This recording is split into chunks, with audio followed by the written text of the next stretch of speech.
morning, good afternoon, good, hopefully not good night. Don't turn it off yet. We got plenty to get to before that happens, okay? Welcome to the channel. I'm Max. I will be your lovely host for this evening. We got Liquid Loans in the house. We got Jesse from Liquid Loans. He knows a lot of stuff. So, oh man, I'm feeling good too. I think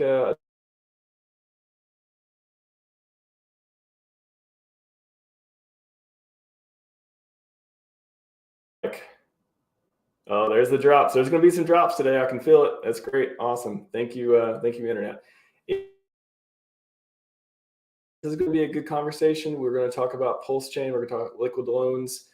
We're going to talk about some of the tax stuff around Liquid Loans, or for crypto loans in general, that a lot of you may not know much about, or kind of have been looking for more information, can't quite wrap your head around. That's what we're going to try to get to with Jesse. It's going to be great. First, let's look at chat real quick. Bitfinesse, I appreciate it. Live or go home. Yes, living. What's up? Always good to hear what Jesse has to say. Yes, I agree. I've seen Jesse on quite a few streams so far, and it's always been great. I always feel like I don't get enough. Today. So, without further ado, let's bring Jesse in. Welcome to the show. How's everyone doing? Oh, I think everyone is hungry for some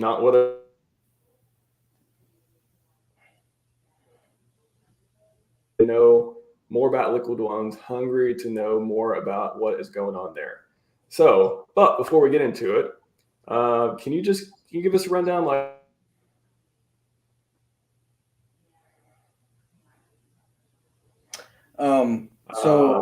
otherwise? So I think your camera wrecked out for a second. So you want a rundown of something? What do you want to run down? How you found Richard, and what was Liquid Loans part of that? Did you have something beforehand, or did it all just come together? Nope. So Hex, obviously, well, I can't say obviously. I'm sure the Hex is the first thing that a lot of people found. It was not the first crypto that I got into. I dove into crypto probably 3.5, 4 years ago, and started dabbling. Actually, I did buy Bitcoin several years ago, and then I sold, and then I got away from crypto for a long time. I didn't understand it. But I'd say about 3.5, 4 years ago, I dove back into crypto, and I started playing around and doing some research. Like a lot of people, I did some trading on exchanges. I made some money. I lost some money. I tried to figure out the markets, looking at charts. But I did understand that the most important thing that is required in crypto is a community, and then also good fundamentals, right? You can actually have, a solid protocol, but if you don't have a community to go with it, it's going to go to zero, right? And you see that time and time again. I watched some of these influencers on YouTube, and we can hound on them as much as we want. We do that in our community a lot, right? But some of them do some interesting analysis of cryptos where they'll go through, they'll look for low cap altcoins, and then they'll start digging in and they'll try and figure out who the team is. What does this token do? Does it have a product market fit? And I watched some of these guys doing that. And a lot of them are paid shills, and they probably advertise stuff that they're paid for. But, I took what some of them were doing, and I said, I got to do this too. Let me just scroll through CoinMarketCap and start digging into all these different coins. And one of the coins I came across was Hex. Before I saw any YouTube video, I literally clicked on it on CoinMarketCap and read about it. What's the total supply? What's this thing's about? I clicked, I was able to go to the website. It looked really scammy, but it looked interesting. What's this yield-bearing token that you can stake and you can get more of? And I saved it as a favorite on like my desktop browser. And I found myself I kept going back to it. And eventually I found a stream of Richard Hart, and everything he said on that stream was on point. I could tell that he was genuine. He understood the crypto markets, something that I was trying to understand. He had a grasp on how the crypto markets worked, and what it took for value to be retained in a protocol. Like he just had all the answers, and I took the plunge and I bought some hex. I'm not an OG. I got in under a penny with a sizable stack, and I did some ladder stakes. It wasn't too much longer after that. Richard started talking about how he was going to fork Ethereum. And of course, the gas fees were just killing everybody over on Ethereum. And the things he said just made a lot of sense. So I actually started participating in. I was probably one of the very first people in the PulseChain Telegram chat. I can remember a handful of people that piled into there. Of course, a lot of the hexicans all started piling in there. But I took a real strong interest in like trying to help people understand, because I had a grasp of liquidity pools and bridges and like what makes the prices go up in things. What does staking do? Like what's the power of staking? Like I just felt I had maybe a little bit of a grasp that some new people that were curious about PulseChain would want some of that information. So I put a lot of time into the PulseChain main chat, just trying to onboard people and tell them what the chain was going to be all about. Of course, Yep, go ahead. Please, I'm going to go reset my internet because this is ridiculous, but it's happening right now. I'm going to be right back, though. Apologies to interrupt, but please go on. Just give me a couple minutes. I'll be right back. Okay. All right. So yeah, I guess I'll continue. So, I think I had just countless hours. Like if you go in the PulseChain Telegram room and just do like a stat search, like I think it's !stats or something. Like even though I haven't been as active over the past several months, actually, like I think my name's still way the heck up there. Like you'll find guys like me and Walrus and ENB and Long Vacation. Funding Gym was super active back then. Like there's just a handful of us that were like just constantly trying to onboard people and educate people. And I got some enjoyment out of that because I felt I was helping people like understand blockchain better. I ended up forming my own Telegram room, and I strategically, I suppose, started choosing people in the community that were the biggest helpers in the community. People who I thought understood what Richard's goal was. That understood blockchain, that understood liquidity pools. And I started pulling all these people into like a private Telegram room. A couple of those people happened to be Crypto Crazy, Scottish Dave, and Abra, and Jay, and a whole bunch of other people now. That room's got like 200 people in it now. A lot of the influencers that we all watch every day. It was just like a place where we could all be a sounding board off of each other and discuss like what it would take for this to be an amazing blockchain. And we all understood that Richard could not do it all by himself. So, it's one thing to build a chain, but there's a lot of tools. A lot of people don't understand. There's actually a lot of things that go into a chain to make it successful. Right, you've got to have some basics. You've got to have a bridge so it's not a walled garden. You've got to have, a place where you can swap tokens around. Of course, we all like Hex. You need to have, that store of value and be able to do stuff with Hex on there. But if you want to see the masses come into the chain, you're going to have all sorts of tools. You're going to have oracles and subgraphs and graph, and you're going to have meme coins, and you're going to have NFTs and a stable coin and lending protocols and all these different things. So like daily we would discuss like what are the best tools, most utilized and the safest, that's critical. What are the safest things that people use over on the Ethereum chain?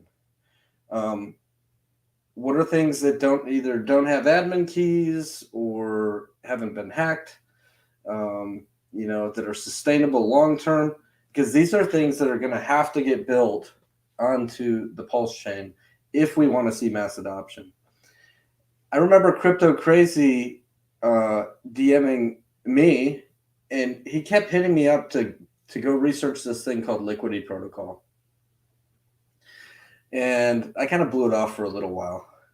But he just kept hitting me up in the DMs. Hey, research this thing called Liquidity Protocol. It's unique in that it's like the only stablecoin that's fully backed and fully redeemable and has the quickest peg out of all the different stablecoins, to include a faster peg than USDC. And oh, by the way, it's immutable, it's trustless. There's no admin keys. The fees all go back to the community, and it's just a beautiful protocol for people who want to either extract value or for players who want to simply mint some stable coins, so they can go do other things with those, create liquidity pools, put them up in other lending platforms, whatever people want to do. Like, you have to have a good stablecoin factory. So I started researching it, and right away I realized, wow, this thing's very different. This isn't like the Maker protocol. It's similar, but it's better. And it certainly isn't like some others like Luna or, some other stable coins like Faye or Frax or some of these other things that are not fully redeemable, that are kind of Ponzi-ish and will go to zero because they're all fractionalized reserves and they're all going to go to zero. And I realized we had just found something amazing. And what was holding it back on the Ethereum chain was, one, their launch, the way they launched, the timing that they launched, the mass competition that they have over there, and the gas fees. And if it wasn't for those things, that protocol would, and I actually think it's becoming, people are starting to realize that it is the premier stablecoin protocol for Ethereum. It just took a little while for people to figure that out. And unfortunately, it took for Luna to collapse for people to start looking at it and realizing that. But had they got their launch timing and a whole bunch of other things right, it would have already been the number one stablecoin over there.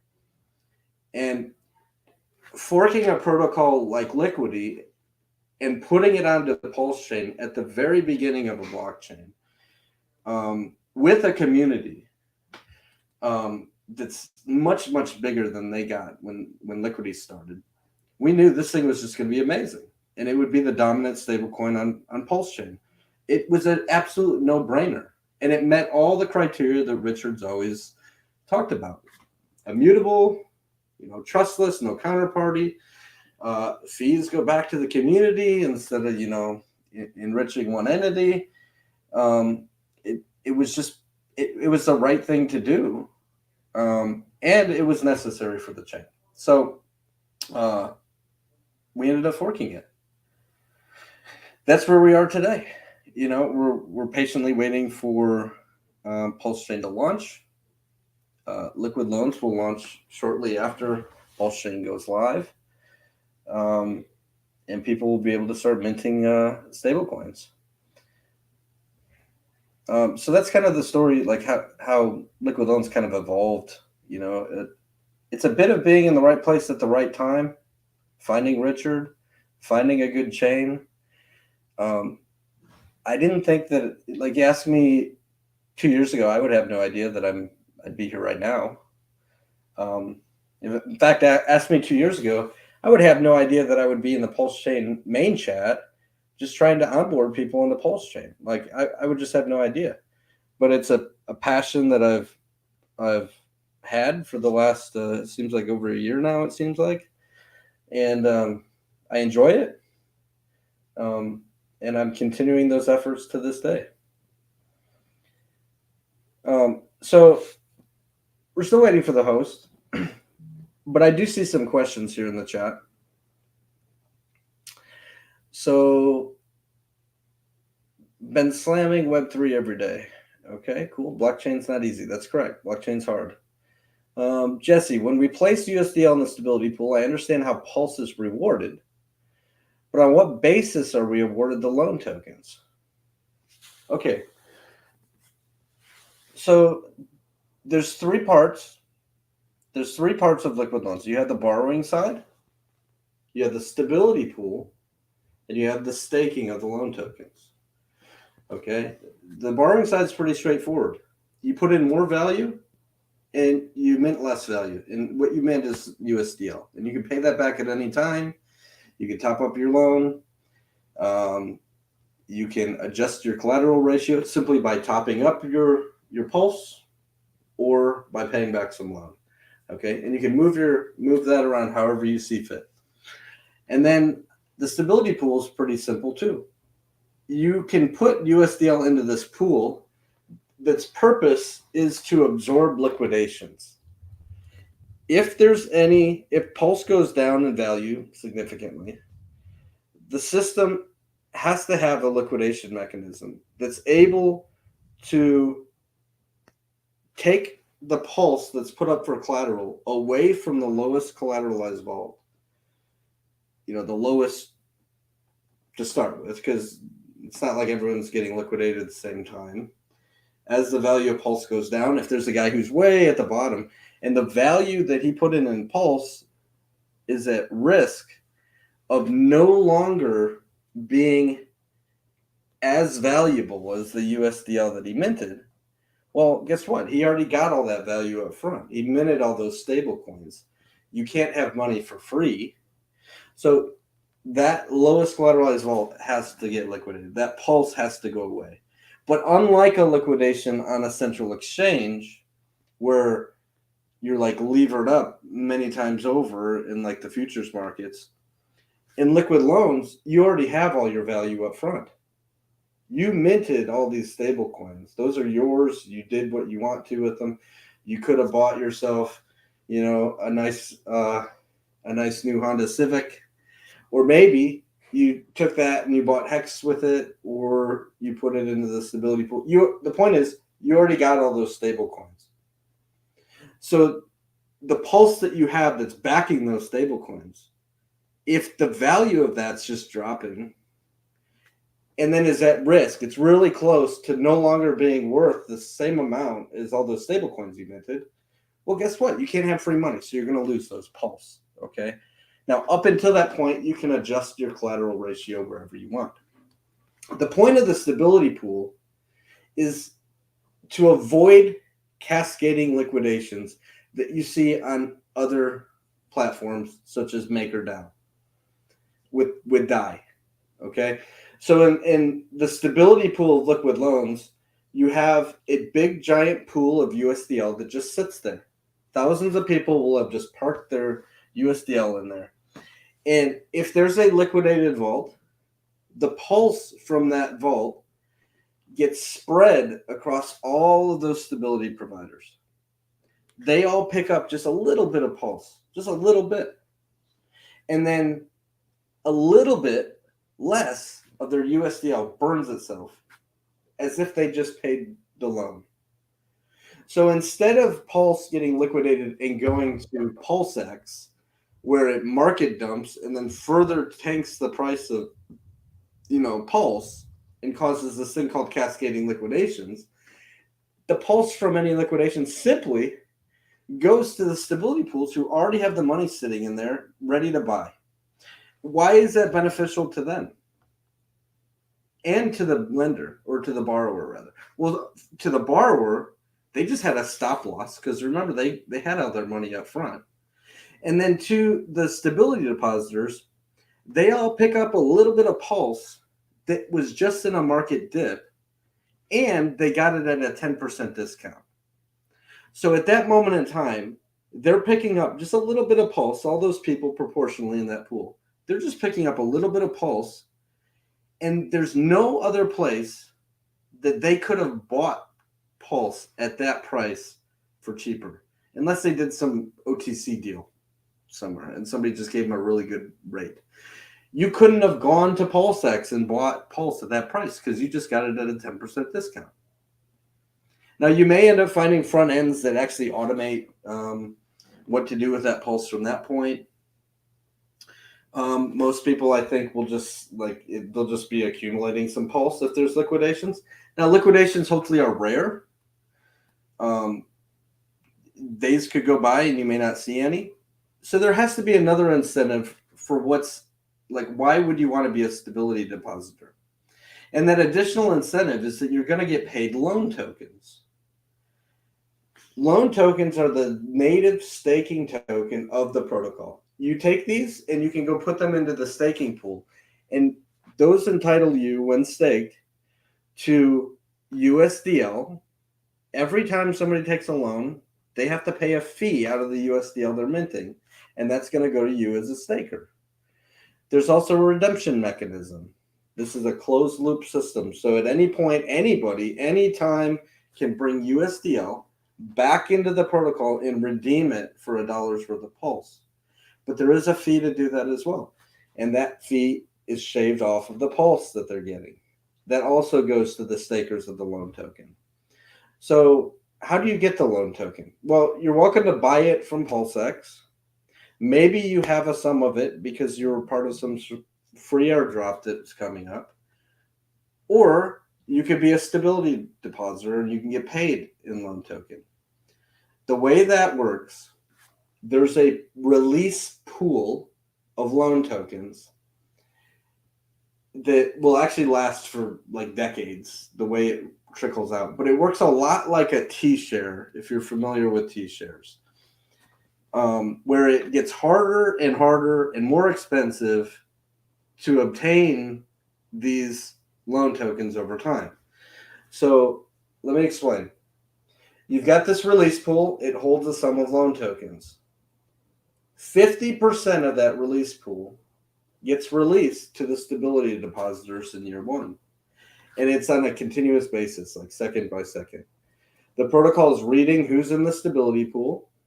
It knows how much it has to release over, 365 days, and then 24 hours in a day, 60, minutes in an hour, 60 seconds in a minute. Okay. And it knows that every second it has to release so many of these tokens. And proportionally, based on your percentage of the stability pool, it's actually just trickling these things out to you. But once a year, that rate gets cut in half. On the anniversary date of the protocol, that release rate gets cut in half, and the amount of loan tokens that you're able to earn as a stability depositor is half of what it used to be. Now, when you combine that with, over time, more and more participants coming into the protocol and likely diluting each other into the stability pool, what you end up getting is this ratcheting effect where it literally becomes harder and harder and harder over time to get this loan token. So when you imagine like that, it's very, very much like a T-share where it's just harder to get over time. And you're going to want these things because the more of these things you can drop into the staking pool, that means the more fees that you're collecting every time somebody takes a loan or takes an additional loan on top of their current loan, or if there's redemptions. You want that recurring sum of USDL that's coming into your wallet from staking these loan tokens. Awesome. Yeah, I think, again, sorry, folks, for my connection. I hope it stabilizes. It's literally an ISP issue.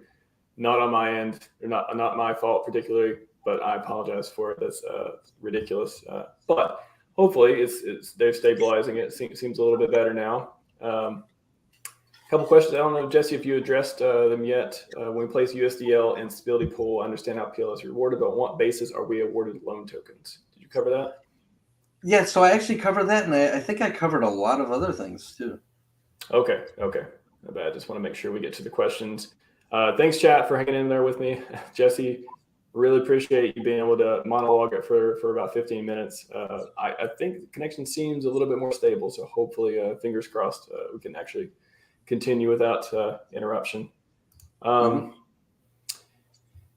great for me. I missed a bunch of it, but so have you went over like crypto loans in general, like how they work and how liquid loans is different?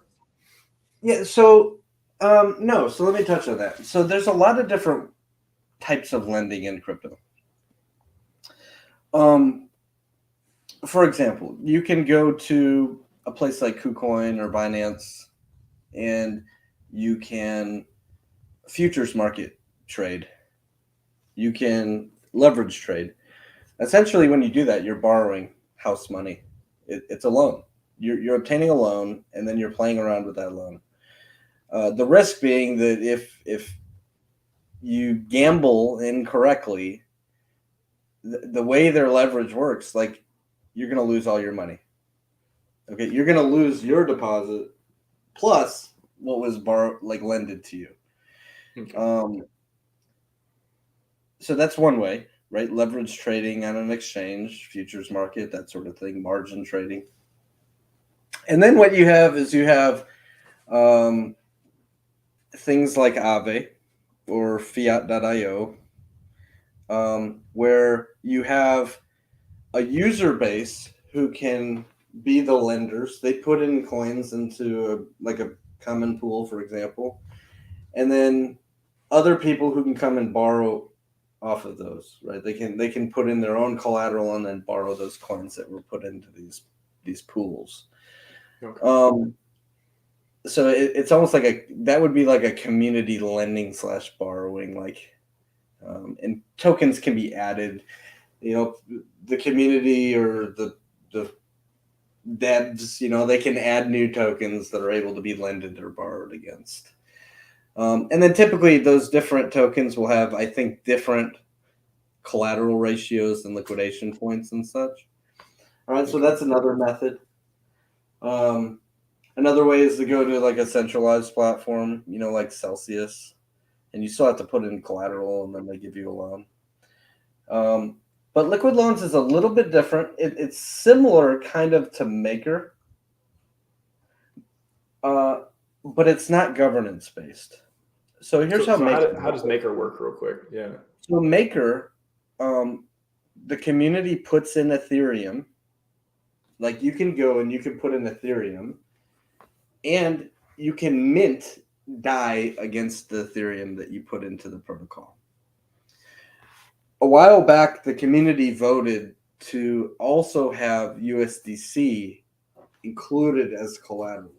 And what you ended up finding is big institutions like Circle said, we want to own a big portion of this protocol, essentially. So they took a bunch of USDC and they threw it in as collateral and they minted some DAI, but now they have a controlling stake of the protocol. So now, they own it. So when they do that, controlling stake mean they have votes to do the governance for the protocol? Yes, so now they have votes. So now they also have governance votes, right? So it's very centralized. The protocol can be changed through votes. The difference with liquid loans, which is derived from the Liquidity protocol, is there is no governance. It is what it is. There's one collateral that you're allowed to put in, and that's the native gas token of the chain, or native gas coin of the chain. And you can mint stablecoin against that, and that's all that you'll ever be able to mint against. And nobody can add, there's no votes, there's literally nothing to ever change. So just to clarify on the loan, just make sure people can visualize this. You have USDL, and then you use that to mint the stable coin against it. Is that right? No, so in liquid loans, you have Pulse, and you want to mint stable coins against your Pulse. And there's reasons why you would want to do this too. Okay, I kind of explained to the user base while your internet went down, like how that works, but I didn't really explain why people would want to do that. Okay. We can kind of touch on taxes. I'm not a tax advisor, but we can kind of go through a couple scenarios of coin count, future appreciating value. We can touch on the tax piece. Okay. So historically, what you hear is take profits, get your initial out. You know, you want to have a free position. Like, these are terms that you hear all the time. Make sure you get your initial out. Oh, you're way up. You're 5x up. You better sell some. Well, the problem with that is if the thing you're holding is likely to keep appreciating for many years, like you typically see with blockchain coins, ethereum, Bitcoin, Avalanche, Matic, all these different blockchain coins, they just, over the years, they have bear and bull markets, but they just, over time, they just become more and more and more valuable. Yeah. Why would you ever want to get rid of your best appreciating asset? So if you put yourself in the mind of like a real estate sort of guy, or some sort of mogul in other financial industries, these guys don't sell their best appreciating assets. In fact, you hear about billionaires who will always say, how do you avoid taxes? Well, you don't sell. If you don't sell, you have no capital gains. You go get a loan against it. That's kind of what Elon did with Twitter, right? He's basically borrowing against Tesla stock. Is that, I guess, piece of it? Right. So a loan could mean going to get a loan from your local bank against an asset that you own. It could mean taking a loan that's autonomous against your asset in crypto. Now, you will hear some buzz in the community that, the IRS in the United States hasn't issued any formal guidance on crypto loans. That's true. And many of us, including some professional tax people in the space, like Anthony the Tax Man, you can look him up on. He's in the Hex community. Gladly help educate you, for a fee. This falls very closely in line with all the other tax rules that are out there, like from receiving a loan from a bank, for example. The difference being it's just completely autonomous. Now, there's 25 or so different lending protocols on ETH. People are doing this all the time. People are doing this on KuCoin and Binance and all these other places. They're doing it on Celsius. They're doing it on crypto.com. They're doing this. This happens all the time, where you can literally take a loan out against your asset, and your asset that you don't want to sell is held as collateral until such point you pay it back, or it's liquidated because the value of it's at risk of no longer backing what you got in the form of a loan. Right. Like, this is nothing new. Now, yes, we all hope that the IRS eventually issues some sort of statement about that, but until such time, it's not an issue with anybody, because you have no sell, you have no disposition of that original asset. There's no loss. There's no, and for the naysayers who think, you should pay taxes on that loan. Just imagine if you did. What do you do when you pay your loan back? Let's say you paid taxes on the loan that you received, and you still have collateral in the chute, okay? And then you say, well, I'm going to pay my loan back. What do you think, you're going to petition your government and get your tax money back? Are you going to pay taxes a second time when you decide to sell your original asset and dispose of it? Like, would you be double taxed? Double taxation is illegal. So you just really have to consider these things. And like, this is new. Listen, crypto in general for the masses is still very new. So I would suggest people talk to their tax advisors. Yes.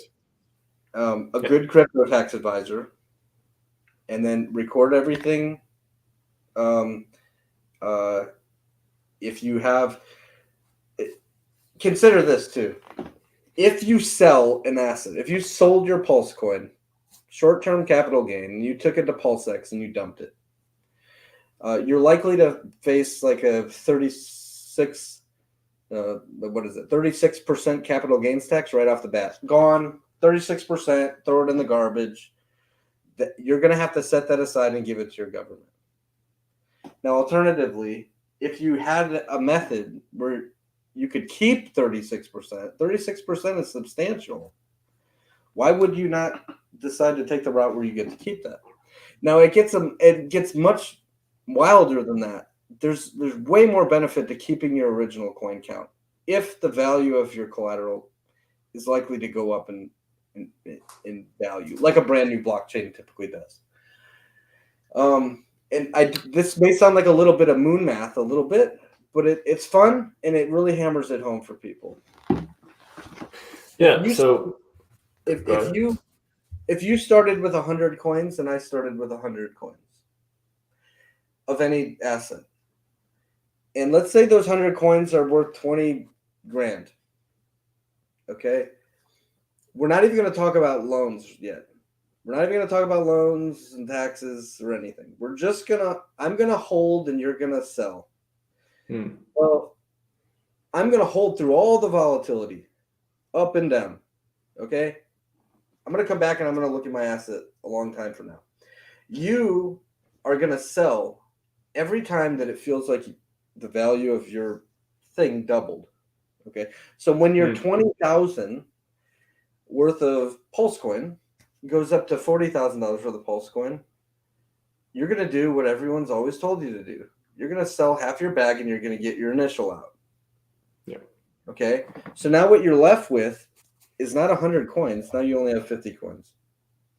And you only have your original 20,000 now in a stable coin somewhere probably, but you have 20,000 still in the chute speculating, on the price action. Okay. And maybe the price goes down. It goes down way down. There's a huge dip and that 20 grand is worth 5 grand, but it goes back up. But now it doubles again. So when it goes up to 40 grand again, you're going to sell half your bag again. And you're going to just keep doing that because it just feels like conventional wisdom. You are going to be in profits. You've always been told to sell when you're in profit. Sell the top. Don't sell the bottom. We even hear this from Richard Heart. Oh, the plebs are the ones that sell the bottom, not the top.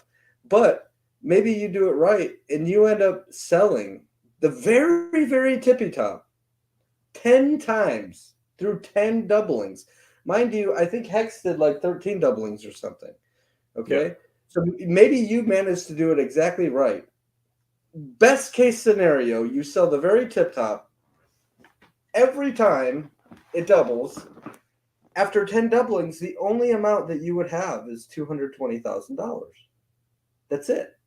Because you would have sold half your bag, you'd still only have 20 grand left.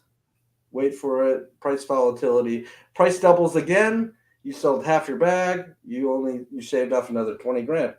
Like best case scenario, you would only have $220,000. Now, maybe you could have sold less. Maybe you sold only a quarter of your bag or 10% of your bag or whatever. Maybe it would have been a little better. But in this half your bag scenario on a double, you would have 220 grand.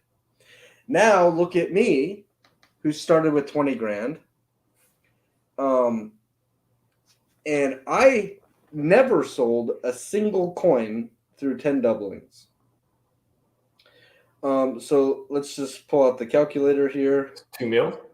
20, what is it? 20 million. 20 million. $480,000, I think it is. Okay? 20 grand turned into 40. So times 2, times 2, times 2, times 2, times 2. I'm going to do that 5 more times. 2, 2, 2, 2, 2. $20,480,000 is what I have in Pulse coins. Simply because I held and I didn't sell. Now, Richard talks about this all the time in the market. You know how hard it is to have that much money and not sell? It's hard. It's impossible. Like once you hit your first million out of 20 grand, like you've got like psychologically, you just feel like you have to sell something. So how do you have the strength to keep holding so that your original coin count never leaves your possession? This is where liquid loans comes in handy. Because instead of selling and reducing your coin count and being that guy who ended up selling and only has 200 grand, you could be that guy who started with 20 grand and went through 10 doublings and has over 20 million. And when you are tempted or you have the need to draw some money out against your appreciating asset, you simply mint some stable coins against it. Maybe you got, I've got $1 million worth of Pulse, but it would sure be nice to get a $20,000 loan. Okay, so you simply mint 20 grand. And the risk in that is very low. For the value of $1 million worth of Pulse coin to go all the way down to 20 grand, we'd have to see a Luna type situation. I think we can all hope, and we don't believe that that's going to happen to Pulse, right? So as long as you're risk adverse and you safely set your own collateral ratios in a healthy factor, you can capture all that appreciating value in your Pulse coin for the next several decades or however long the chain lives. You can keep all that appreciating value and still draw some value out against it simply by minting stablecoins in the stablecoin factory. That's beautiful. Yeah, I think that was a great example too, showing you the power of so not just not selling, but still being able to not sell and get liquidity. And that's one of the problems in Hex right now is if you're, well, I guess a lot of people aren't staked because they're selling the shit out of it, but the people who are staked, who are sitting through this, there's a lot of them biting their nails. There's a lot of them like, I really would like to get some, I wish, some of them probably wish they would have been able to get liquidity a few weeks ago before, it keeps going down and down. You know what I think a cool feature of liquid loans is on a couple different fronts? Sure. One, you don't have to sell your Pulse coin. You can let the value continue to go up as nobody ever sells their Pulse coin, and instead they mint a stable coin out against it. Okay? Now, is that practical? No. People are still going to sell and swap. You have to have the gas coin. It's like the Ethereum coin. Like, it's going to be used. It's going to be the most liquid asset on the chain. That's what people are going to swap around with. Okay? For the long-term holders of Pulse, even for those people that decide to stake as a delegator, to a validator node, and they're accumulating extra ones, there's going to come a point where you would like to get some value out. And you're left with a choice. Would I like to shrink my coin count? Or would I like to take some of these and instead of dumping the price down for myself and everybody else and having a potential tax liability, why don't I just mint some stable coins instead? That comes to me in the form of a loan, and then I didn't dump the price, and I kept my original coin count, and it's a win-win for everybody, and the price continues to go up. Okay, so you get to do that with Pulse, and you also get to do that with Loan Token, because remember, that Loan Token is staked. Unlike staking with other staking protocols where you stake it and it just earns more of itself. And eventually, if you want value out, you got to dump that thing that you're staking, some of it at least. And you'll hear people say, sell your yield or whatever. Okay. The difference with Loan Token is you also don't have to sell that because you're constantly earning. The value in it is, sure, cool, price appreciation. Dump it if you want. But dumping it, you're giving up the continuous flow of USDL and Pulse that's coming to you for staking it. You get to stake that thing for something else that you can go swap. For Pulse that you're probably wanting more of anyway. Or for USDL, which you can go do whatever you want with. You can buy other things. You can extract it back to an exchange, whatever you need to do. but you don't have to dump the thing that you're staking. This is a beautiful mechanism, and Richard Hart recognizes this too. He built PulseX. Look at the single-sided staking of PulseX. You get to take this coin, and you get the single-sided stake it, and you get something else you can go dump. Or keep, or whatever you want to do, right? Other protocols will put their coins in there after a vote, and you can stake your PulseX, and you can get other things to go dump so that you never have to sell this thing that's earning you a passive income for forever. Liquid Loans does the exact same mechanism with the loan token. Wow. Just think what that could mean for price, okay? You see some price suppression. You see some price suppression in other protocols that are staked. Don't get me wrong, I like Hex. Okay, it's cool. It's very cool. I have a lot of it. And you get to stake it, and you get more of them, and you can build these ladder stakes, and you convince other people to stake out for a long time too, and you delay your gratification. That's all cool. But at the end of the day, you have to sell it. If you want to see any sort of value out of it, you have to dump some of it. With PulseX, that's not the case. And with Liquid Loans, that's also not the case. You never have to sell it because you're always getting something else. That is a good comparison too of Hex staking, which removes the sell pressure. If the idea is to get a lot of people staking over a long period of time to remove sell pressure and price go up. And then with Liquid Loans, it's like you can use a loan token, you can mint it, and then you get liquidity in the meantime. So that's removing the sell pressure as well. So when you mint it though, so is it automatically staked? So how does the staking work with Liquid Loans? I think I missed that part. Was it when you mint it, is it automatically staked, or how does that work? Right. So you mint USDL. That's what you mint. So you can put Pulse in, you can mint some USDL against that Pulse. Right. It's your choice if you ever want to pay that back. There's no monthly interest payment or anything like that. There's a one-time borrowing fee at the beginning. That's it. You're free to do whatever you want with that USDL. Now, one thing that you can do inside of the protocol with that USDL is you can put that into a stability pool, which will earn you any liquidated Pulse and some loan tokens that will be flowing into your account if you put USDL into the stability pool.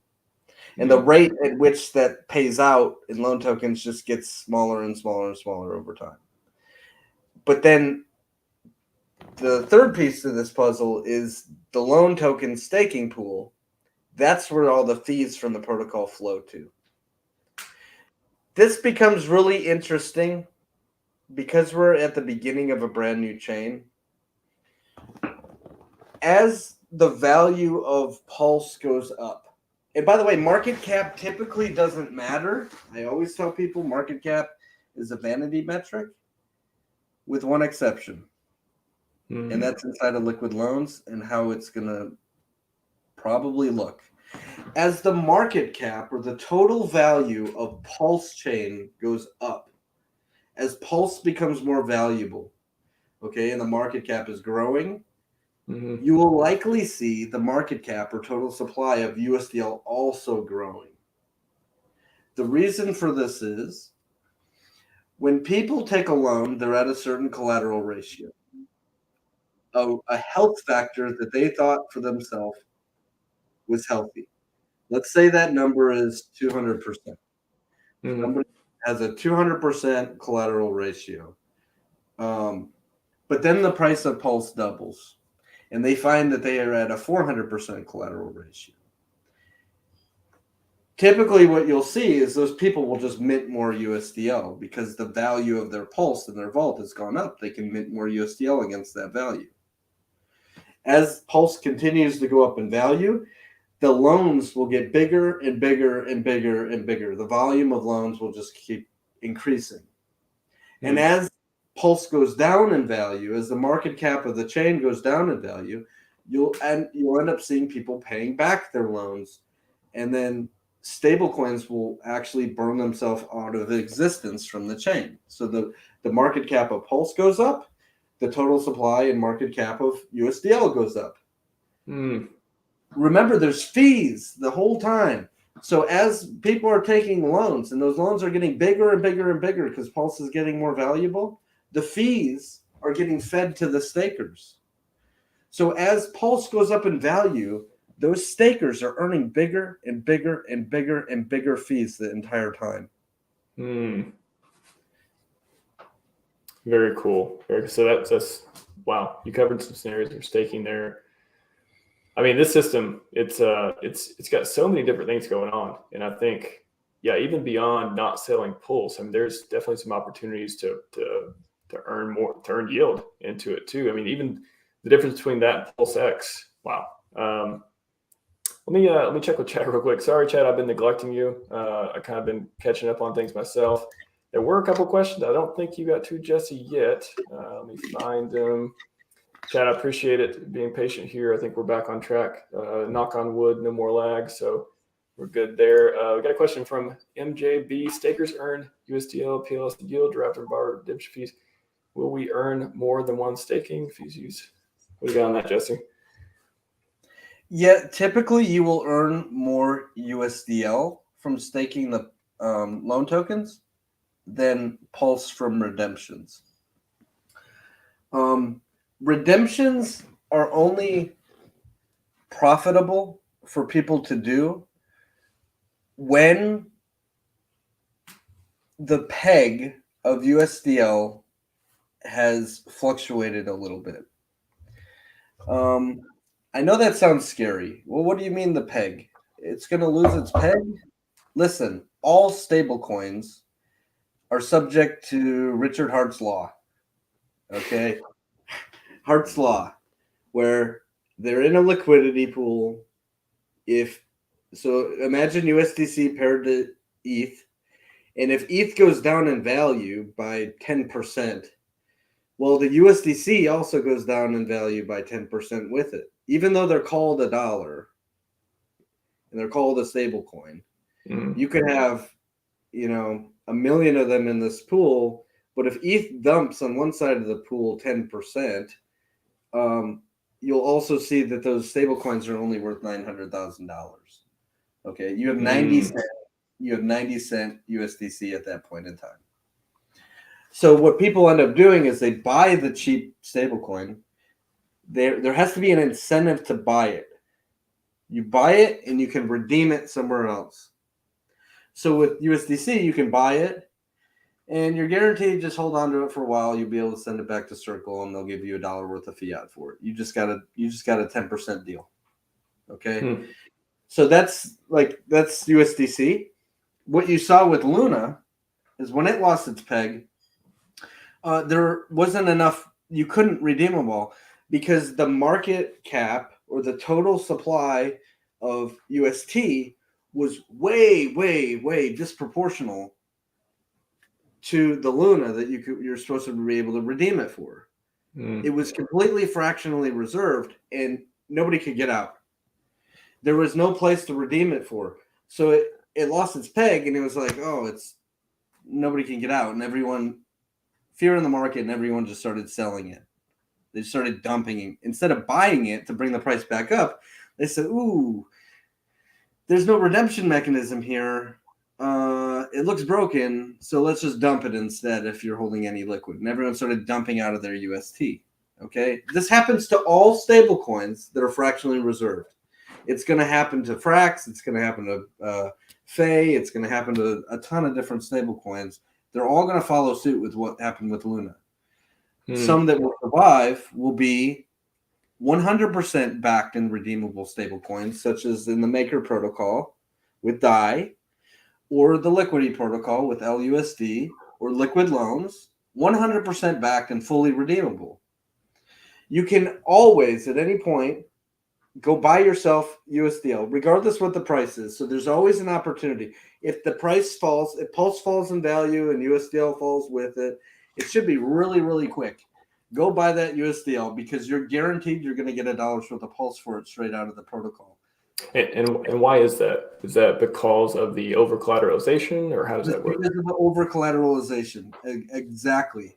And the protocol guarantees that you'll be able, when you click the redeem button, if you've got USDL in your wallet and you click redeem, what it does is it actually goes to the lowest collateralized vault, the one who's really close to liquidation point, and it pays back that loan with the USDL. It burns the USDL that you're using to redeem with. It grabs some of that pulse out of that lowest collateralized vault. It saves that vault from liquidation in some cases. It raises the entire collateral health of the entire ecosystem, and it completes the closed loop system where at the beginning you mint USDL against Pulse, but full circle, if you choose to redeem USDL, you'll always be able to get Pulse because it's just going to grab it from the lowest collateralized vault.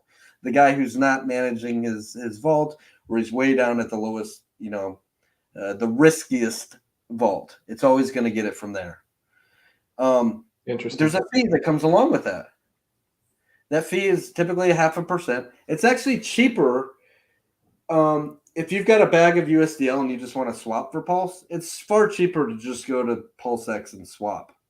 But in the scenario of Pulse having a big dip real quick, and then the value of USDL falling with it, and then there's a great arbitrage opportunity there. What you're going to end up seeing, and you've seen it time and time again over on Liquidity, there's that immediate arbitrage opportunity. There's the guaranteed redemption, fully backed, fully redeemable. You can grab that, buy the price back up, fix that ratio. It brings the peg right back to worth $1, and you can get your dollars with a Pulse immediately out of the protocol. At no point is there ever anywhere near less value in Pulse than there is USDL that's minted. The average collateral health of the entire ecosystem has to stay over 150. You're going to end up seeing that it's probably going to float around 300 to 400%. So not only is it not fractionally reserved like Luna was, you're likely to see 3, 4, maybe even 5x over collateralization inside of liquid loans.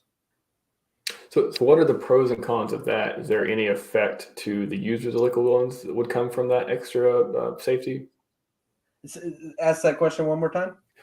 So what are the pros and cons of having such a coin so over collateralized? Is it, is it just for the security aspect of it dropping? It ensures that there's always an arbitrage opportunity. The protocol is never at risk of the value of what's backing the stablecoin. Like, the value is always going to be there. You have to have things fully backed and redeemable. Fractionalized reserves kind of suck. Okay, that's what makes things fail, right? So it makes sure that you're never able to see a fractional reserve. So why do they do that? It gives people the opportunity. That's the question. They're like, why would you fractionally reserve a stable coin at all when you could always just do it this way and it'd be so much better? Like, what are the why do people choose to fractionally reserve stable coins? Well, out of greed, and they like to go spend it on other things. Like in Luna, you saw them spend all their money on Bitcoin. So and it was kind of weird, right? So they actually they told the community they were buying Bitcoin to back UST. That didn't make any sense. Bitcoin's a completely different blockchain. How the heck are you going to do that with code? You can't do it with code. And then what happens when Bitcoin goes down in value? There's no place to redeem your UST for Bitcoin, so it's just all smoke and mirrors. They literally just took all the money out and they went and bought Bitcoin with it, because they were greedy. So very manual. So it was somebody with a lever, like, hey, Bitcoin, let's throw some in the vault, and then if we ever need it, it'll be there. I guess we'll help. It would kind of be like, it would be equivalent to, let's pretend we had admin keys and we just withdrew a bunch of Pulse from everyone's vault, burned it all, or swapped it all out for Bitcoin. We further dumped the price of Pulse and we scooped up a bunch of Bitcoin. We held on to it as, founders and team members of Liquid Loans. That's about the equivalent of what Luna did. It's really ridiculous. Okay. Interesting. So that was the first. That should have been the big sign when they bought a bunch of Bitcoin that something's wrong here. What are they doing? This doesn't make any sense. Maybe I should sell out of my Luna. Maybe I shouldn't hold UST. Let me get out of Anchor Protocol and get the heck out of this. This doesn't make any sense, right? But people didn't. They're just like, oh, cool. Dope One's buying a bunch of Bitcoin. He says it's to back. He says it's to back the stable coin. So now the stable coin has a stronger backing. No, that's not how that works. Right? It was all smoke and mirrors. It was ridiculous. That's interesting. So events like that could be a canary in the coal mine for other projects too. Maybe something to look out for. Right. So literally, there's only a couple good ways to do this, and that's Maker is okay, but there's governance. And I told you how Circle owns a bunch of the USDC in there now. So like, it's just better to, if you have something that can run autonomously, there's no need for human governance in any form or fashion. Right. This literally is the best way to run a stablecoin lending protocol in existence, period. Hands down. I welcome anybody to go do some research. Look at all of them. Look at all of them right now. Put it down on paper to go research 5 or 10 different lending protocols on the Ethereum chain. Make sure that Liquidity is one of them, and then come back with any counterpoints. You won't be able to. You'll be hooked, I promise. That's good that you all did your homework there. I mean, yeah, it sounds, you definitely made a solid case as far as I think everyone just now is looking at Terra Luna and they're thinking, oh my God, are other stable coins, under the same kind of thing? And once you are able to understand how the other ones work, fractionally reserved versus over collateralized and things like that gives people a lot more confidence. And just hoping Terra Luna wasn't that big event we needed to really get into a bear market, which I guess time will tell, because it certainly shook a lot of things up. Right, of course it did. Yep. Yeah. Hey, I got a question from Trustless. What's a good multi-sig platform? Any thoughts on that? So Gnosis for sure. If you're on the Ethereum chain, I think you can use Gnosis on the Binance Smart Chain as well. Maybe a couple other chains that nobody cares about, but Gnosis safe. There's a little bit of a learning curve. Once you understand it. Oh, by the way, Liquid Loans has forked Gnosis, and we are offering soon. We will be offering as a service to the community a downloadable version of Gnosis Safe. You could store all your assets on the PulseChain using multi-sig technology. Liquid Loans Safe, Liquid Loans multi-sig. Okay, I don't know what we're going to call it yet. Oh, very cool. We had to do that. We had to do that anyway, just to secure a bunch of. I was going to ask, can you explain what problem that solves for people who are not familiar? Yeah, so I used to talk about multi-sig all the time. Here's what's interesting. So there's a couple of different ways to store crypto assets, right? There's things like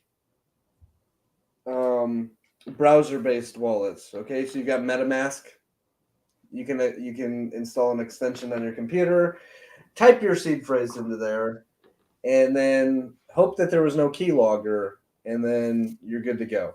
Okay, and you just put yourself at risk because you actually typed a seed phrase into an electronic device that's connected to the internet. There's some risk involved with that. Yeah. All right, so you have that form of storing crypto. Now you also have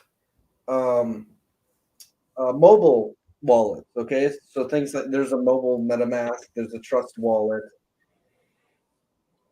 Personally, I actually think that they're a little bit safer than a browser extension-based wallet, simply because of the keylogger problem that you could have with a Windows-based computer. You don't see these keylogger problems on like an Android device or an Apple device. But there's still risk, right? You just put your, what are the risks of having a Trust wallet, for example? Well, you could just be attacked. Somebody could put a gun to your head. They could do that anyway. Yeah. They could come into your house and still put a gun to your head and say, pull out your hardware wallet. So like, I don't know about that risk as long as you're secretive about it and how you do it. But you just put your seed phrase into an app that somebody else built. Even if there's a million reviews saying that app is safe, like, how do you know?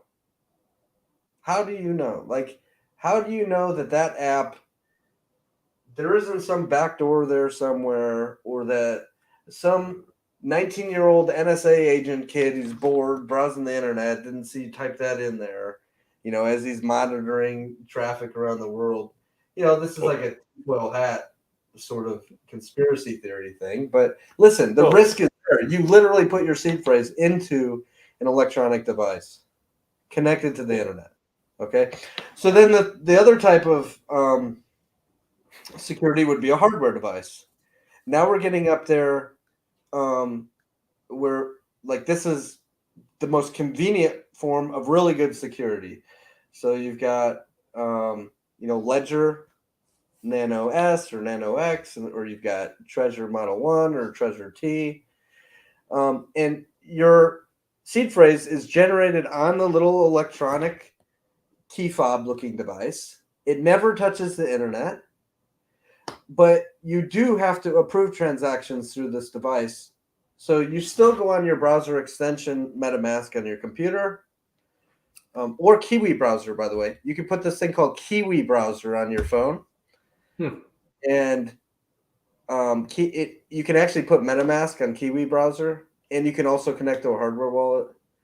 Oh. And so you can do all the things you normally would on your computer with a hardware wallet. You could do with a mobile device, by the way, and still use your hardware wallet. Anyway, this is what most people do. The risk, though, here's the risk with a hardware wallet. You still have to put your seed phrase somewhere. You still have to record it, whether you write it down or stamp it into a metal plate.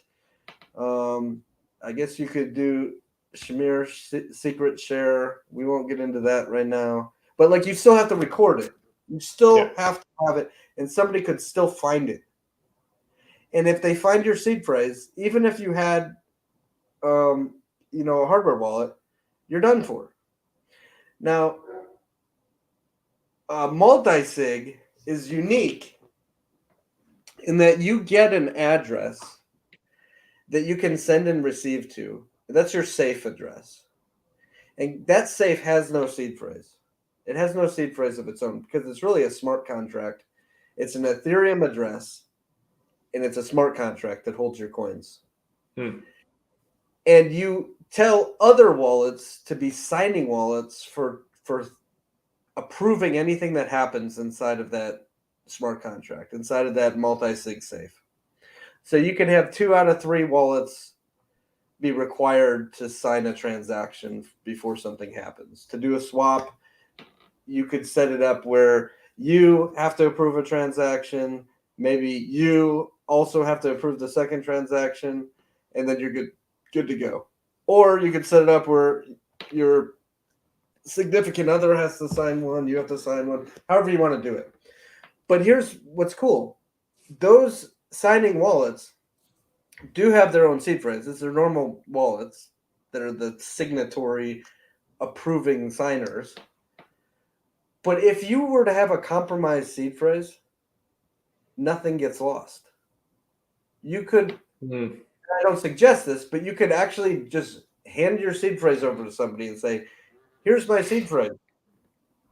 What's the CEO, the LifeLock that put his social security number out there? That's what this reminds me of. Remember the LifeLock guy put it out there, and then like, oh, it's so safe. I'm safe. LifeLock has saved me. And then like he got his identity stolen 20 times. But it's just but listen, if somebody got a hold of that seed phrase, they would plug that into their MetaMask or their hardware wallet or whatever, and there's nothing in there. In fact, maybe there's a little ETH for gas or something, but like that wallet does not hold any funds. That wallet is simply an approver, a signer of a multi-sig that's somewhere else. So a seed phrase compromise actually doesn't compromise the coins themselves. So and once people kind of wrap their head around that and they start playing with it, you realize that multi-sig is actually much, much safer and quantum computer resistant and such, much safer than even a hardware wallet. Yeah, so not using multi-sig is kind of like having a password, using a password, and using multi-sig is like password plus 2FA. It's like sort of the analogy. 2FA is actually dangerous. But yeah, but like you're having another form of authentication, not just your password gets you in, but like you have another, or maybe even two other forms. Yeah, it just requires multiple. It just requires multiple different wallets to all say yes to a transaction before the transaction can be processed. Yeah. So if you lose real world analogies that people can wrap their head around, phrases, which you should never lose a seed phrase, but if you were to be compromised on the seed phrase, it would only be one signing wallet, which wouldn't really mean anything in the big scheme of things, because you can always come together with your other wallets and eject that wallet as being one of the signers. And that wallet doesn't even have the coins in it anyway. I think it's definitely an underutilized tool. I kind of think about it like that because, when you have multiple forms of authentication, it's like something something you have, or something you are, for example. With 2FA, it could be, you don't want it to be text, you don't want it to be a text code, but if it's, authenticator app, some other app that's generating tokens every once in a while, or a YubiKey where you press it to enter a code, those are obviously much better forms of authentication. So wow, no, that makes a lot of sense. Yeah, so you covered. I was curious too, like why build on PulseChain? Why have liquid loans on PulseChain, and why not BNB or Solana or any other network? Like, what was it? Just the team was a fan of PulseChain and saw this opportunity, or was it like literally there's some technical reasons why you would do that? Well, there's a simple. I guess there's a bunch of answers. One is we're big holders. I don't want to say bag holders. I hope they're not empty bags. But we're all big bag holders of Pulse. The team who's brought liquid loans, we're up there on the list of PulseChain sacrifice set, like literally I'd say the top 45. Wow.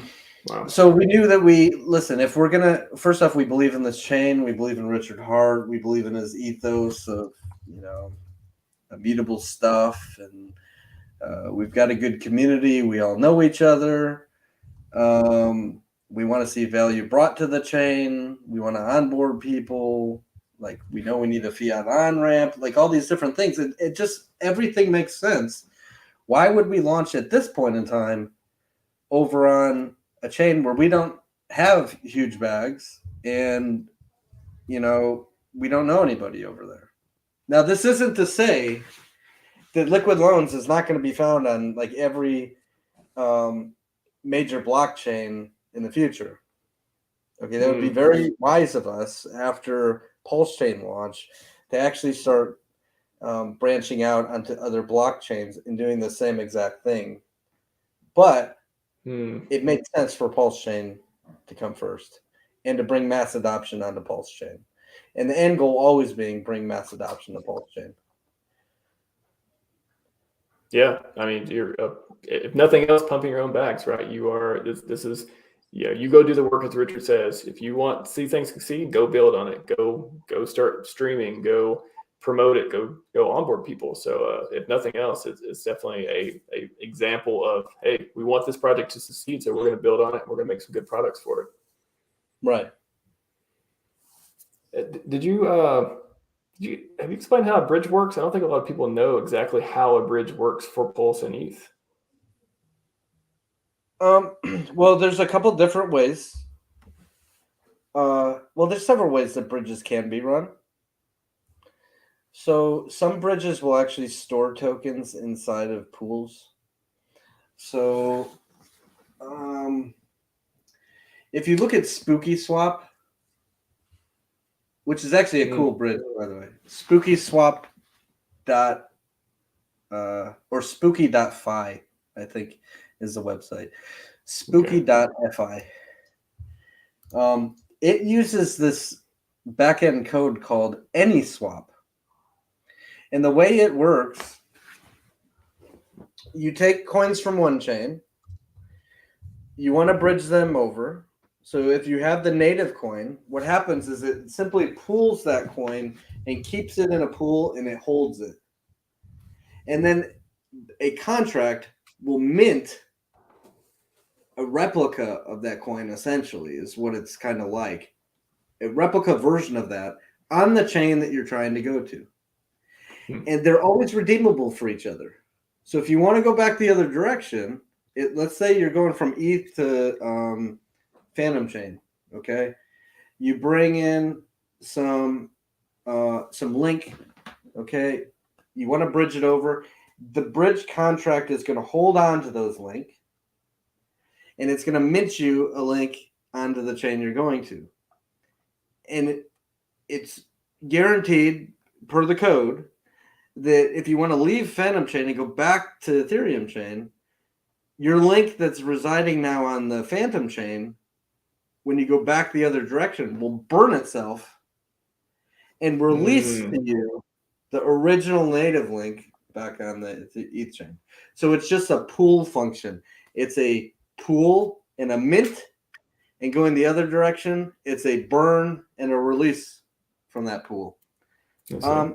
Very similar to liquid loans. Okay, so with liquid loans, you have a pool, your vault, a pool, and a mint of stable coins. If you choose to pay it back, you have a payback, which burns the stable coin, and a release of that equivalent value. Okay, so it's very similar. It's kind of like a bridge. Now, that's one way a bridge between chains. There are other ways that bridges work as well. Okay. Some use a native token to the bridge. Elk.finance, I think, uses a native token. And what happens is there's liquidity pools, I think, on both chains. And if you want to go from one chain to another, it'll take your token, swap into the native token Elk, and then give you Elk on the other chain and basically swap into the token that you want over on that other chain and give you that. In this fashion, like the bridge isn't at the same risk that, you know how there's bridge hacks all the time. You hear Richard talking about it. Like, oh, such a bridge got hacked and all the money's gone. Yeah. What money is gone? What coins are gone? Well, the original way I explained a bridge, you got all those native tokens that are just kept in all those pools. And if somebody can figure out how to attack those, there are ways to attack those pools. I mean, you can run flash loans, and you can grab some of those, bridge over to another chain real quick before the flash loan. And there's a bunch of ways that people have been able to exploit these bridge pools. But with things like Elk Finance, I think they don't have these big bridge pools. They just have liquidity pools on the normal places on both chains. So you have like the Uniswap liquidity pool, which is over there. And then on the Phantom chain, you have this other, this Spooky Swap liquidity pool over there. And instead of having all these native coins in these big giant pools in the bridge, it just gives you one single token, and then it swaps, like it gives you there's no pools in the bridge. The pools are in the normal places, the liquidity pools. Yeah. And then it uses one token, the native token of the bridge, to do the actual bridge through. So those are much safer. How is Richard's bridge working? I think it's working the first way I told you about, honestly. Okay. I'm not saying that it's like you get hacked or anything, but I'm not the expert on like how Richard's bridge is going to work, but I'm pretty sure it works the first way I told you about, where it just pulls the assets. I see. Well, hopefully he's got some dev with security experience on there. I'm sure they're testing it, and that's something I was going to ask too. Like with liquid loans, do you all have all these? I assume you have like a bunch of different test case, and you run these scenarios to see what happens if the things go poorly. Like what what if this thing happens, and does it stay up, or do we need to fix this bug? Like, I guess have you all been testing lately? Like, when can we have something to play with? Like, what's the current status with the liquid loans? Yeah. So I think first things first. I think we're really, really close for people to be able to go play around and look at their SAC points, and then really soon after that. So I'd say within maybe a week or two, if I had to guess, people will get to play around on testnet and go see what it's all about. Is this a week or two, or is this 2 more weeks? It's always 2 weeks. It's always 2 weeks. Yeah. One thing is certain from Liquid Loans team. We always release things, and they're 100% absolutely perfect with no flaws. And I don't mean like a flaw, like a bug. I mean, user experience is absolutely perfect where it blows you away when you look at it. I think we have a really good looking website.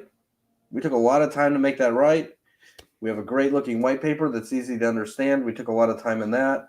We have some great content that we push out nearly daily or every other day, on our with Matt, Miyamoto, our content I see Matt creator. everywhere. He's killing it out there. Okay. We strive for absolute perfection in everything we do.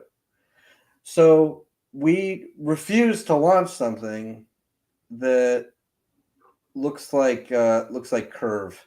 Have you ever been on Curve.finance? Curve.fi? I haven't. No. What's that? It's a place, for those that don't know, it's the best place to swap stablecoins around for the best rate, by the way. Oh. Okay. So you can go to Uniswap and you can swap coins, but if you want the best rate ever for swapping from a stablecoin to a stablecoin, that would be a place called Curve. The website for that is curve.fi. However, you go to it, it looks like you're pulled out just go to it real quick. It looks like you're on an Atari. It looks like something out of the 1980s. It looks horrible. The user experience is ridiculous. So we refuse to be that. We strive for absolute perfection where everything's beautiful. Every button is exactly the right color and where it's supposed to be, and it just looks and feels right and it's smooth. Okay, so that's what we're working on now. Now, stress testing. Yes, we've absolutely stress tested things, and the most important thing with a stablecoin protocol is price speeds. PulseX, time-weighted averages, oracles with time volume averages. These are the things that actually protect a protocol from being able to be manipulated, from coming in and trying to dump the price or scam wick something and wreck a bunch of people in the protocol. So those things have to be absolutely perfect. Getting a good feed off of PulseX with a good time-weighted average is essential. Yeah. I mean, that's something that a lot of people don't see how much work goes into these things, especially once you SAC. You're kind of holding the team to the fire. When it's going to launch. Like we want to see it. We want to see obviously everyone will see what price it is, what it comes out, and everything comes out of dumps and then it goes back up if it's especially projects in the Richard Heart ecosystem. So it's going to happen. It's going to launch. Folks just need to be, I guess, Richard gave you all some more time too, since Pulse is seemingly delayed for a little while longer. So maybe that was a good thing for the team to reduce we weren't going to speed up. We weren't going to speed up. We're going at our pace. We have our method for how we go through our code and how we go through the security guys and we go through everything we need to. So we weren't in a rush anyway. But this does help maybe get things where everything might launch a lot closer together. He launches, then maybe we can launch a little quicker. Who knows? Yeah. So what are you excited for most this year? I know we got the obvious, we got PulseChain, we got Liquid Loans launching, but just in general, like this year and even early next, like what gets you out of bed in the morning? You're like, God, I can't, I'm just so excited about this or that. Well, it's all exciting, right? Like I said at the beginning of the stream, I think your internet was acting up. I'm sure it was. 2 years ago, I had no idea that I was going to be here. The role I've kind of taken is kind of just trying to be the educator to the community, go out and like tell people how all this different stuff works. And it's fun. Like it's enjoyable for me to be a teacher. You see, I've rebranded my name. My name used to be Jesse the Pitbull, and now it's just I remember that. I remember that. Now it's just Ask Jesse, because everyone's always asking me questions, and I'm always willing to answer those questions. So, I get enjoyment out of that. That's what gets me up.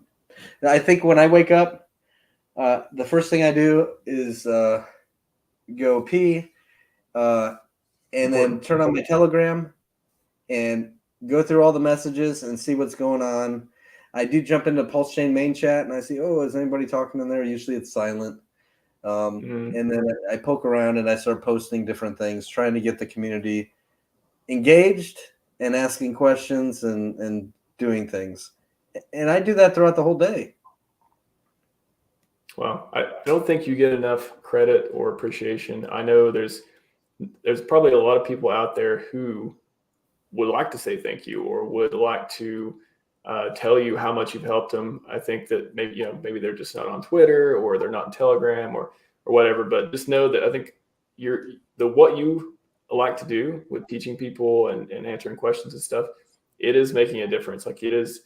If it may feel selfless from time to time, like I kind of get where you're coming from with that too. I could imagine, but just know there's a lot of people out there that maybe they have these questions, they don't know where to go. They maybe come across the tweet that you said that's very helpful. So I think you're touching a lot of people and really helping, especially helping the Liquid Loans Project be something that people are confident in, that they know they've sat for or they want to get a loan for in the future. You're giving them more confidence to use the platform. And I think that's critical for it to be a success, and you're killing it there. Right. Yeah. This protocol, it's awesome, but people need to understand how to use it. That's something that Liquidity missed. Liquidity kind of launched the Liquidity and there's like no content. Their website was kind of bland, and like every single page you went to was just straight white. It was just black letters and white background. It was like, what is this thing? Like there was no community engagement, and they certainly didn't have myself. And listen, I have to give a shout out to the admins, to Nas, to Hexacat, to Jenny from the block, to Haunted. And to some other guys, the How to Pulse guys, Walrus. Listen, there's so many guys that are helping the community, both like educate in the broader sense of what PulseChain is all about, but also with liquid loans. I'm not just one guy. Like I can't do this all on my own. If it wasn't for guys like Mohammed's there in the chat giving a thumbs up, like if it wasn't for guys like him, like we wouldn't be where we are right now. We wouldn't have 10 or 11,000 people excited to start using this thing.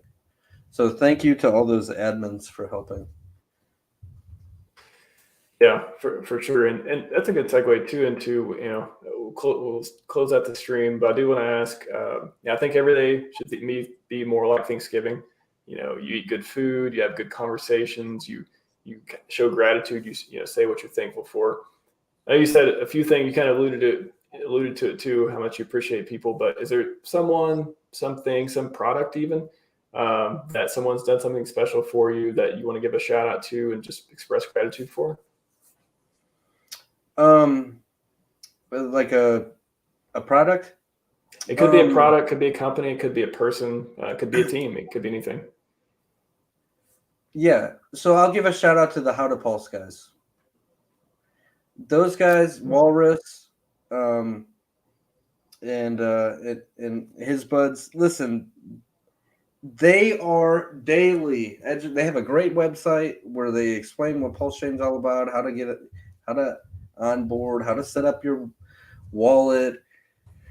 Those guys are in the voice chat every day. They're doing the Twitter storms. They're trying to reach a broader community. And they've made a huge impact. So, like, if you want to see some selfless people, it's going to be those How to Pulse guys, just putting in endless hours every single day, trying to onboard people to PulseChain. Wow. Shout out to How to Pulse. Yeah, I think we have a lot of good people, a lot of good groups who it's in their best interest. I mean, if it can be, it could be selfish. It can be from the heart. It could be, hey, I just, it could be for you, it could be for your project, whatever it is. But creating value for society can come in so many different directions. So, and like Richard says, you want to do it, go do the work. We got maybe one more question here. I think it might be a good one. Crypto Wash. What will happen to LL contract be used for loans on PulseX and Hex? It's too risky at this time because you want the most liquid asset on the chain, because it's hard for a bad actor to manipulate 10,000 different liquidity pools and pull the price down for 30 minutes. Like, it's impossible when you use Pulse. Okay. But if you were to use something like Hex or PulseX that has very low liquidity, is relatively easy to manipulate because there's only one or two liquidity pools. Or all it takes is the biggest liquidity provider to just pull all their liquidity and go pair it to something else, which we saw not that long ago. You just wrecked everybody in liquid loans because you decided to choose Hex as a collateralized asset or PulseX as a collateralized asset. It's too dangerous. Now, there is a way to do it. It's just not something we're willing to explore. Not at this time. It's because we want to make sure this thing lasts for years and years. So we're going to do it right. We're going to use Pulse, and we're going to leave it at Pulse for now. Heard it from the man. Jesse, super appreciate your time. Sorry about the first half hour or so. I know that was rocky. I swear my ISP better be giving me credit for this month of paying for it, because that was just crazy. Just internet's been fine all day, and all of a sudden, bam, just nothing. I had to go reset everything. I appreciate you holding the fort down. Thank you for your time. I don't think people will give enough appreciation to other people's time and energy. I mean, you sat here for an hour and a half answering questions, talking to the people, just really grokking your own brain. Everyone only has so much time on Earth, and I'm very happy that you were able to give us an hour and a half of yours. So thank you very much, sir. Best of luck with liquid loans, and we'll definitely keep an eye on it. And I definitely hope this is not the last time we talk. All right, cool. Appreciate it. Of course. See you, everyone. We'll do the outro and look for the clips coming. It's been a great one. See you, everyone.